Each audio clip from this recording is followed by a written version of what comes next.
Party NCP 30 জন প্রার্থী প্রতিদ্বন্দ্বিতা করে।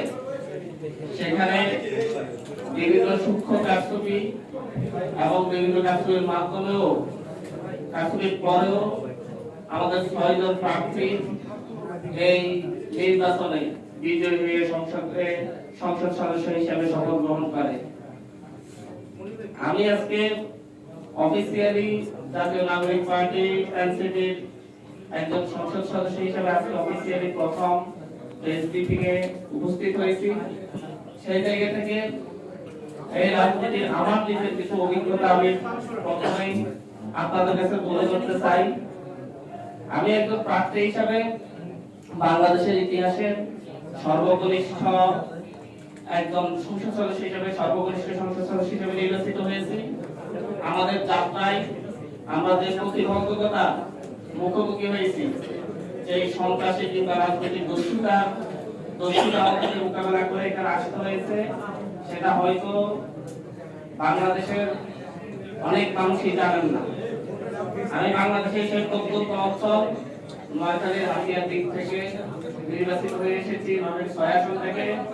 সেখানে ইলেকশনের 3 দিন আগে থেকে জাতীয় নাগরিক পার্টি এনসিপি নেতা কর্মী এবং আমাদের সমর্থক জনতার সাংগঠনিক সমর্থকদের বাড়ি ঘরে হামলা, লুটপাট এবং কুপিয়ে মানুষকে জখম করার ঘটনা ঘটে। প্রায় 3 শতাধিক মানুষ আহত হয়, 5 শতাধিক বাড়ি ঘরে হামলা করা হয়। এমনকি ভোটের দিন সকালবেলা ভোট কেন্দ্র পরিদর্শনে গিয়ে আমি নিজে হামলার শিকার হই। আমাকে হত্যার উদ্দেশ্যে আমার গাড়িতে কোপ দেওয়া হয়, প্রায় 6টা কোপ এখন আমার গাড়িতে রয়েছে। আমার ওয়াইফকে আঘাত করা হয়, বিভিন্ন স্থানে আমাদের নেতাকর্মীদেরকে আঘাত করা হয় এবং প্রচুর এজেন্টদেরকে আহত করা হয়। সবকিছু মোকাবেলা করেও আমরা মানুষের জনসমর্থন নিয়ে আমরা সংসদে গিয়েছি। এখনো আমাদের সেই অঞ্চলে এখন পর্যন্ত সেই জায়গায় এখন থেকে সংঘাত হচ্ছে, আমাদের নেতাকর্মীদের উপর হামলা করা হচ্ছে। গত রাতেও আমাদের যুবশক্তির একজন কর্মীর দোকানপাট চালিয়ে দেওয়া হয়, ওর উপর হামলা করা হয়। আমরা এটা স্থানীয় গণমাধ্যম সহ জাতীয় গণমাধ্যমের দৃষ্টি আকর্ষণ করছি। আমাদের এই অঞ্চলের যে সংঘাত, যে সহিংসতা, যে সন্ত্রাসী কর্মকাণ্ড চলতেছে, এগুলো যেন আপনারা তুলে ধরেন। আমরা যে উদ্দেশ্যে আজকে এখানে এসেছি, আপনারা জানেন জাতীয় নাগরিক পার্টি এনসিপি জাতীয় নির্বাচনের পরপরই আগামী দিনে হতে যাওয়া স্থানীয় সরকার নির্বাচনের প্রত্যেকটি নির্বাচনে অংশগ্রহণ করার জন্য সিদ্ধান্ত নিয়েছে। সেই জায়গা থেকে জাতীয় নাগরিক পার্টি এনসিপির একটি ছোট কমিটি গঠন করা হয়েছে সারা দেশে স্থানীয় সরকার নির্বাচন পরিচালনার জন্য। সেই 6 সদস্য বিশিষ্ট সেই কমিটির আজকে প্রথম সংবাদ সম্মেলন। সেই স্থানীয় সরকার নির্বাচন পরিচালনা কমিটির সদস্য হিসেবে আমাদের এখানে রয়েছেন অ্যাডভোকেট মন্দিরা ঝুমা আপু, তাহসিন রিয়াজ ভাই, আলাউদ্দিন মোহাম্মদ এবং আরিফুল ইসলাম আলিম ভাই।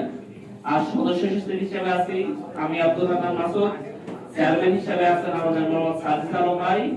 আমরা সারা বাংলাদেশে আমাদের প্রত্যেকটা সিটি কর্পোরেশন ওয়ার্ড, প্রত্যেকটা পৌরসভা, প্রত্যেকটা ইউনিয়ন, উপজেলা চেয়ারম্যান, উপজেলা ভাইস চেয়ারম্যান, মহিলা ভাইস চেয়ারম্যান, এই সকল স্থানীয় সরকার নির্বাচনে এই সকল পদে অংশগ্রহণের জন্য জাতীয় নাগরিক পার্টির পক্ষ থেকে যারা অংশগ্রহণ করবে তাদেরকে আমরা খুঁজে বের করবো এবং আমরা ইনশাআল্লাহ প্রত্যেকটা স্থানীয় সরকারের ওয়ার্ড মেম্বার থেকে শুরু করে সিটি কর্পোরেশনের মেয়র পর্যন্ত সকল পদের জন্য জাতীয় নাগরিক পার্টির নেতৃত্ব প্রতিযোগিতা করবে।